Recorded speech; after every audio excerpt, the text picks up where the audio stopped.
What's going on, everybody, and welcome to another episode of TNC Reacts. This is Wednesday Wonders. Now, I have been asked to do this by one of my homeboys. He was like, dude, talk about it. Talk about it. Stop playing. I'm like, all right, cool. Let's see what we can talk about. So, he wants to talk about the recent proposal by a Saudi royal who has offered Jake Paul and Mike Tyson $700 million for a rematch under a few stipulations. Now, you're wondering what that could be. One of the stipulations is the $700 million will go to the person that knocks out the other fighter within 3 minutes of the first round. Now, if they don't, it'll drop down to $600 million, 5, 4, 3, 2, and so on and so forth until the end of the fight. But loser gets zero. Now, the offer was given to Mike from most of the articles that I read, but none of them have really specified what Jake Paul has to say. Now, it is understood that this particular Saudi royal knows that Jake Paul doesn't like him.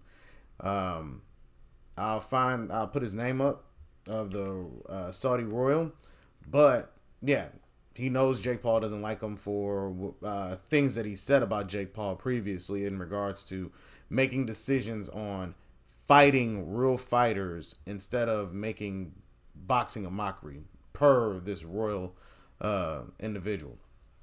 Now, my thoughts on it are pretty much this. If we believe that the fight was rigged, the original one on Netflix, and if Mike Tyson does knock him out, what does that really say? You know what I mean? Because depending on how you watch the fight, you can look at it from a fighter's perspective or you can look at it from a fan's perspective. A lot of people that were fans were like, no, he pretty much held back his punches. He didn't really go through when he should have, but I'm like, we all should be ashamed of ourselves. I mean, for real, like, we all should be disappointed in ourselves for thinking a 58-year-old man, whether it's rigged or not, is thinking that he's going to go in and be able to throw every punch that he thinks he can land. Now, granted, he probably had some good ones in there, which he did land some nice shots, but he gassed pretty quickly. And the reason I say this, if you go back and look, Jake Paul, after he got hit with one of them clean jabs, or I don't know what that type of punch is, because Tyson's style was a little different, he grabbed him. He was holding him still, and they was like, oh, he was whispering in his ear like, Mike, remember what we doing. For me personally, I'm like, he just tired him out. He even came out one of the rounds swinging for the fences. But after that, his legs was trash. I mean, if you look, there were certain punches that Jake Paul landed. Mike Tyson's legs was looking like this. It was real. It was bad. Like, he looked like he had no legs to stand on. But I mean, it's 58.